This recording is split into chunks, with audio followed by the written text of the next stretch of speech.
Welcome back to official Akhtar Rahman sir YouTube channel. एक नए video में आपका फिर से बहुत बहुत वेलकम है दोस्तों। महाराष्ट्र शिक्षक पात्रता परीक्षा महाटेट 2026 के लिए हिंदी के कुछ इंपॉर्टेंट और सिलेक्टेड क्वेश्चन आज के इस वीडियो में हम देखने वाले हैं दोस्तों।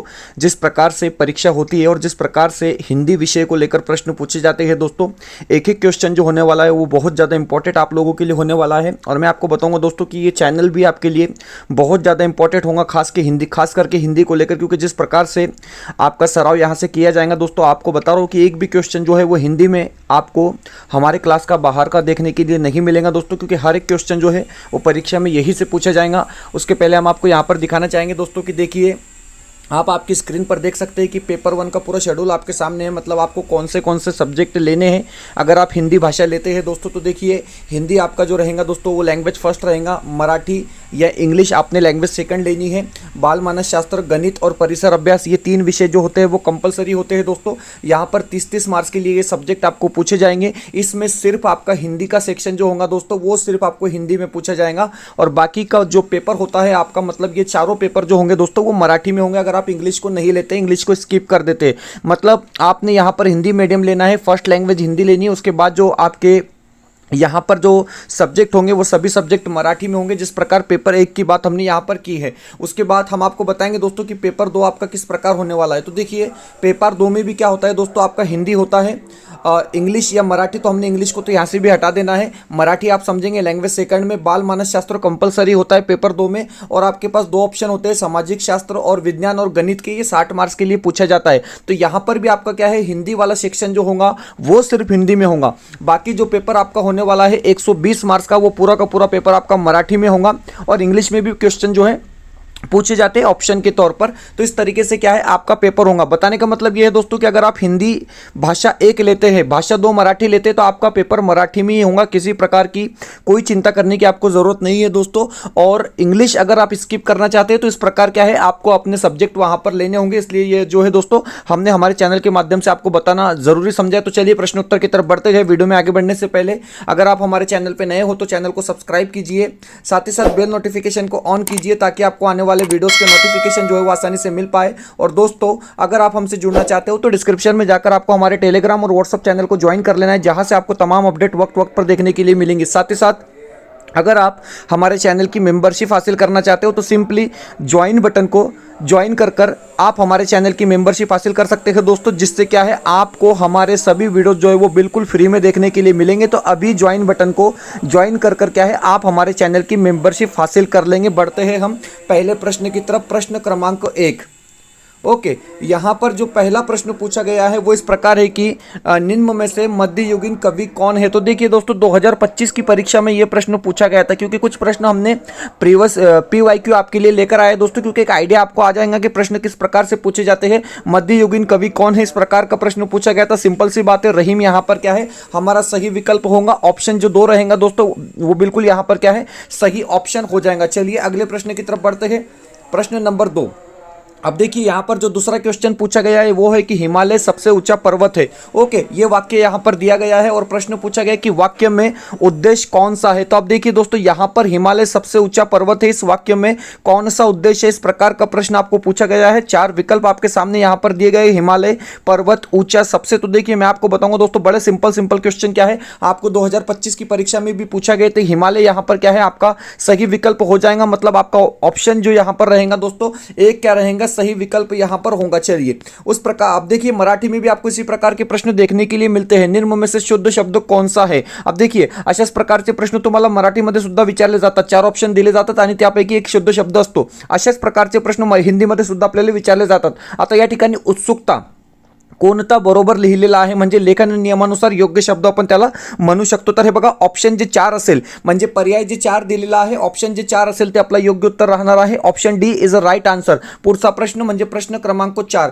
अब देखिए चौथा जो प्रश्न है आपको पूछा गया है दोस्तों कि मेहमान शब्द का विलोमार्थी कौन सा शब्द है? मैंने आपको बताया की विलोमार्थी शब्द क्या होता है? विलोमार्थी शब्द म्हणजेच विरुद्धार्थी शब्द. आता या ठिकाणी प्रश्न काय आहे की मेहमान या शब्दासाठी योग्य विरुद्धार्थी शब्द कोणता? आपल्याला 4 ऑप्शन्स दिलेले आहे. मालिक, मेजबान, यजमान, अंगुतुक अशा प्रकारे आपल्याला 4 ऑप्शन्स दिलेले आहे आणि मेहमान या शब्दासाठी योग्य विरुद्धार्थी शब्द म्हणजे मेजबान. ऑप्शन जे 2 असेल, पर्याय जे 2 दिलेला आहे ते आपला काय असणार आहे? बरोबर उत्तर या ठिकाणी राहणार आहे. पुढचा प्रश्न, ये सारे क्वेश्चन जो है दोस्तों, पहले जो 5 प्रश्न हमने यहाँ पर ऐड किए हैं, ये सभी प्रश्न आपको 2025 के पेपर 1 में पूछे गए थे. यहाँ पर प्रश्न आपको किस प्रकार पूछा गया है आप देख सकते हैं कि निम्न में से बेचारी भाभी के लिए आए हुए विशेषण का प्रकार कौन सा है? बिल्कुल सिंपल सा क्वेश्चन है दोस्तों. आपको पूछा गया है कि बेचारी भाभी यह कौन सा विशेषण है. आपके पास 4 विकल्प यहां पर दिए गए हैं. संख्यावाचक विशेषण, सर्वनामिक विशेषण, गुणवाचक विशेषण या फिर परिमाणवाचक विशेषण. तो देखिए बेचारी भाभी की जहां पर बात होती है दोस्तों,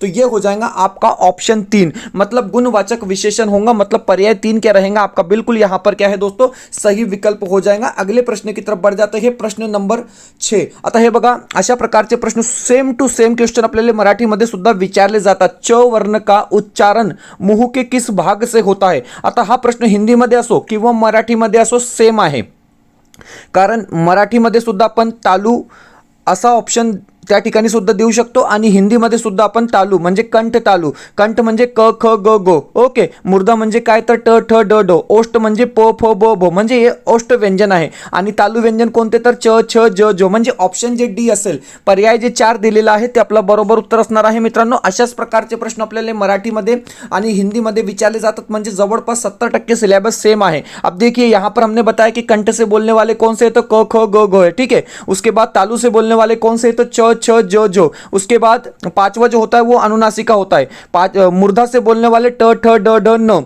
उसके बाद दंत से त थ द ध न. और आप होस्ट से कहोगे तो प फ ब भ म. इस तरीके से क्या है, व्यंजनों का क्रम हमने यहाँ पर क्या है दोस्तों आप लोगों के लिए बताया है. अगला जो प्रश्न है, प्रश्न पूछा गया कि उत्कर्ष शब्द का विलोम लिखिए. आता हे बघा, पुन्हा विरुद्धार्थी शब्द विचारलेला आहे. उत्कर्ष या शब्दासाठी योग्य विरुद्धार्थी शब्द कोणता? पतन, अपकर्ष, अपभ्रष्ट किंवा विकर्ष. तर हे बघा, उत्कर्ष या शब्दासाठी योग्य विलोमार्थी शब्द कोणता? तर अपकर्ष. म्हणजे पर्याय जे 2 असेल, ऑप्शन जे 2 दिलेला आहे ते आपला बरोबर उत्तर असणार आहे. पर्याय जे 2 असेल ते आपला योग्य उत्तर असणार आहे. पुढचा प्रश्न, प्रश्न क्रमांक 8. प्रत्येक प्रश्न या ठिकाणी आपण इम्पॉर्टंट प्रश्न पाहत आहोत मित्रांनो, कारण की अशाच प्रकारचे प्रश्न आपल्याला परीक्षेमध्ये विचारले जातात. आणि व्हिडिओ क्रमांक 3 अपन या ठिकाणी पाहत आहोत. व्युत्पत्ति के आधार पर संज्ञा के कितने भेद होते हैं? आप देखिए, संज्ञा के डायरेक्ट इनडायरेक्ट कितने भेद होते हैं आपको पता होना चाहिए. व्यक्तिवाचक संज्ञा, जातिवाचक संज्ञा, भाववाचक संज्ञा, द्रव्यवाचक संज्ञा और समूहवाचक संज्ञा. तो संज्ञा के कितने भेद होते हैं दोस्तों? तो 5 भेद होते हैं. मतलब आपका विकल्प सी जो रहेगा वो क्या होगा, यहाँ पर सही आंसर होगा. ऑप्शन सी जो रहेगा वो आपका बिल्कुल संज्ञा के हिसाब से सही विकल्प यहाँ पर होगा. चलिए देखिए, आप देख सकते हैं कि व्यक्तिवाचक, जातिवाचक, भाववाचक, द्रव्यवाचक और समूहवाचक, इस तरीके से संज्ञा के 5 भेद हम क्या है दोस्तों मान सकते हैं. चलिए अगला जो प्रश्न है कारक को लेकर पूछा गया है, और बड़े इंपॉर्टेंट और बेसिक से क्वेश्चन क्या है आपके सामने हम इस तीसरे वीडियो में लेकर आए दोस्तों. प्रश्न पूछा गया कि कारक कितने भेद है. अब देखिए, कारक को लेकर यहां पर प्रश्न पूछा गया है दोस्तों, तो कारक के भेद होते हैं 8. आपको पता होना चाहिए. मतलब आपका विकल्प बी यहां पर क्या है, सही आंसर होगा. ऑप्शन बी जो रहेगा कारक के संदर्भ में वो क्या रहेगा दोस्तों, आपका सही विकल्प यहां पर होगा. प्रश्न नंबर 10 पूछा गया है. अब देखिए, को से किस कारक चिन्ह का बोध होता है. अब देखिए, को से किस कारक चिन्ह का बोध होता है, इस प्रकार का प्रश्न आपको पूछा गया है दोस्तों. आपको 4 विकल्प दिए गए हैं, कर्म कारक, करण कारक, संप्रदान कारक, अधिकरण कारक. इस प्रकार आपको 4 विकल्प यहां पर दिए गए हैं. और को से किस कारक चिन्ह का बोध होता है, तो आपका कर्म कारक का बोध होता है. मतलब विकल्प 1 जो रहेगा, ऑप्शन 1 जो रहेगा दोस्तों, वो बिल्कुल आपका क्या है, यहां पर सही आंसर होगा. वीडियो बेहतर लगता है तो प्लीज वीडियो को लाइक कीजिए. चैनल पे नए हो दोस्तों तो चैनल को सब्सक्राइब कीजिए. डिस्क्रिप्शन में जाकर आप हमारे टेलीग्राम और व्हाट्सएप चैनल को भी ज्वाइन कर सकते हैं दोस्तों. अगर आप हमारे चैनल की मेंबरशिप हासिल करना चाहते हो तो सिंपली ज्वाइन बटन को ज्वाइन कर क्या है, आप हमारे चैनल की मेंबरशिप अभी हासिल कर लेंगे, जिससे क्या है आपको महाराष्ट्र शिक्षक पात्रता परीक्षा महाटेट 2026 के टोटली वीडियो जो है वो बिल्कुल फ्री में देखने के लिए मिलेंगे दोस्तों. तो अभी ज्वाइन बटन को ज्वाइन कर क्या है आप हमारे चैनल की मेंबरशिप हासिल कर लेंगे. वीडियो को प्लीज लाइक कीजिए. चैनल पे नए हो दोस्तों तो चैनल को सब्सक्राइब कीजिए. बढ़ते हैं अगले प्रश्न की तरफ. प्रश्न क्रमांक 11. आता हे बघा, 11वा प्रश्न काय आहे, कपूर शब्द है। अब देखिए तत्सम तद्भव क्या होते हैं आपको पता होना चाहिए दोस्तों कि तत्सम वो होते हैं जो संस्कृत के शब्द होते हैं और जैसे कि वैसे यूज किए जाते हैं, इस्तेमाल किए जाते हैं। आप हिंदी की बात करेंगे या मराठी की बात करेंगे, तद्भव शब्द कौन से होते हैं? संस्कृत के वो शब्द जिनको कुछ बदलकर, जिनमें कुछ चेंजेस कर कर आप हिंदी या मराठी भाषाओं में इस यूज करते हैं। देशज आपको पता है जो देशी शब्द होते हैं, और विदेशज जैसा कि आप कहेंगे ट्रेन, ये क्या हो गया हमारा विदेशी शब्द हो गया। डॉक्टर, इंजीनियर विदेशी शब्द हो गए। तो इस प्रकार ये प्रश्न यहां पर पूछा गया कि कपूर कौन सा शब्द है, तो कपूर जो है दोस्तों ये तद्भव शब्द है। मतलब आपका विकल्प बी यहां पर क्या है, सही आंसर होगा। ऑप्शन बी जो रहेगा आपका वो बिल्कुल राइट विकल्प यहां पर होगा। प्रश्न नंबर 12। अब देखिए यहां पर आपको उपसर्ग को लेकर प्रश्न पूछा गया है। मैंने इसके पहले भी आपको बताया कि उपसर्ग क्या होता है। तो उपसर्ग जो होता है दोस्तों वो शब्द के पहले लगता है, प्रत्यय क्या होता है तो शब्द के बाद लगता है। अब यहां पर अत्यंत शब्द दिया गया है और बताया गया है कि अत्यंत शब्द का प्रयुक्त उपसर्ग है। अब देखिए अत्यंत में कौन सा उपसर्ग प्रयुक्त हुआ है, इस प्रकार का प्रश्न है। तो यहां पर जो उपसर्ग का इस्तेमाल हुआ है दोस्तों वो हुआ है अति का। मतलब आपका विकल्प डी क्या रहेगा, सही आंसर होगा। ऑप्शन डी जो रहेगा आपका वो बिल्कुल राइट विकल्प यहां पर क्या है दोस्तों होने वाला है। हम बढ़ते हैं प्रश्न नंबर 13 की तरफ। 13वां प्रश्न जो है दोस्तों एक प्रकार से, जिस प्रकार से वाक्य प्रचार आपको मराठी में पूछे जाते हैं उसी प्रकार से हिंदी में आपको मुहावरे पूछे जाते हैं। मुहावरा यहां पर दिया गया है, बिल्कुल सिंपल सिंपल से मुहावरे आते हैं कि आगे कुआं पीछे खाई का अर्थ क्या है। तो देखिए दोस्तों आगे कुआं पीछे खाई, इस मुहावरे का अर्थ आपको यहां पर बताना है। 4 विकल्प आपके सामने यहां पर दिए गए हैं। चारों तरफ जल ही जल होना, रास्ते का बंद होना, दोनों ओर मुसीबत होना, या फिर बीच में से निकल भागना। आपके पास 4 विकल्प है और आपको बताना है दोस्तों कि आगे कुआं पीछे खाई का अर्थ क्या होता है। तो दोनों ओर मुसीबत होता है। मतलब आपका विकल्प कौन सा सही होगा, तो विकल्प आपका जो है दोस्तों 3 यहां पर क्या है सही आंसर रहेगा। अगला जो प्रश्न है, अब देखिए संधि को लेकर यहां पर प्रश्न पूछा गया दोस्तों। बिल्कुल बेसिक क्वेश्चन हम यहां पर आपके सामने लेकर आए हैं और टोटली टॉपिक क्या है दोस्तों इस 20 क्वेश्चन में हमने ऐड करने की पूरी कोशिश की है। यहां पर पूछा गया कि तथैव शब्द का संधि विच्छेद क्या होगा। विच्छेद करना यानी तोड़ना, एक शब्द जुड़ा है दोस्तों उसको तोड़ना क्या होता है, संधि विच्छेद होता है। यहां पर प्रश्न है तथैव शब्द का संधि विच्छेद किस प्रकार होगा, तो होगा आपका तथा प्लस एव। मतलब आपका विकल्प यहां पर जो डी रहेगा, विकल्प आपका जो डी रहेगा दोस्तों वो बिल्कुल यहां पर क्या है राइट आंसर हो जाएगा। ऑप्शन जो आपका डी रहेगा वो बिल्कुल सही विकल्प यहां पर होने वाला है। अगले प्रश्न की तरफ बढ़ते हैं। रस को लेकर भी प्रश्न यहां पर क्या है दोस्तों हमने ऐड किया है। आप देख सकते हैं कि शोक रस, शोक किस रस का स्थायी भाव है। अगर आप इसको मराठी में भी करेंगे दोस्तों तो इसी प्रकार का ये प्रश्न बनेगा। अगर आप इसको हिंदी में भी पढ़ेंगे तो इसी प्रकार का ये प्रश्न बनेगा कि शोक रस का स्थायी भाव क्या है। तो शोक किस रस का स्थायी भाव है, तो करुण रस का स्थायी भाव है। मतलब आपका विकल्प यहां पर बी जो रहेगा वो सही आंसर होगा। ऑप्शन जो बी रहेगा दोस्तों वो बिल्कुल आपका क्या है राइट विकल्प यहां पर होने वाला है। हम बढ़ते हैं आगे दोस्तों। इसके पहले हम आपको यहां पर हमारे क्वेश्चन सेट दिखाना चाहेंगे जिसका काम पिछले काफी दिनों से लगातार शुरू था दोस्तों। फाइनली जाकर हमारे कम से कम हिंदी के क्वेश्चन सेट यहां पर तैयार हो चुके हैं दोस्तों। बाकी सब्जेक्ट के लिए क्वेश्चन सेट का काम हमारा लगातार चल रहा है, लेकिन यहां पर आपके लिए हिंदी के क्वेश्चन सेट तैयार हो चुके हैं। पेपर 1 के लिए 10 क्वेश्चन सेट, पेपर 2 के लिए 10 क्वेश्चन सेट, क्योंकि दोस्तों हम सब्जेक्ट वाइज क्वेश्चन सेट यहां पर बनाते हैं, आप लोगों को पता है। और हिंदी के ये जो क्वेश्चन सेट है दोस्तों आपको पेपर 1 के लिए 10 क्वेश्चन सेट दिए जाएंगे, पेपर 2 के लिए 10 क्वेश्चन सेट दिए जाएंगे दोस्तों सिर्फ 199 रुपए में।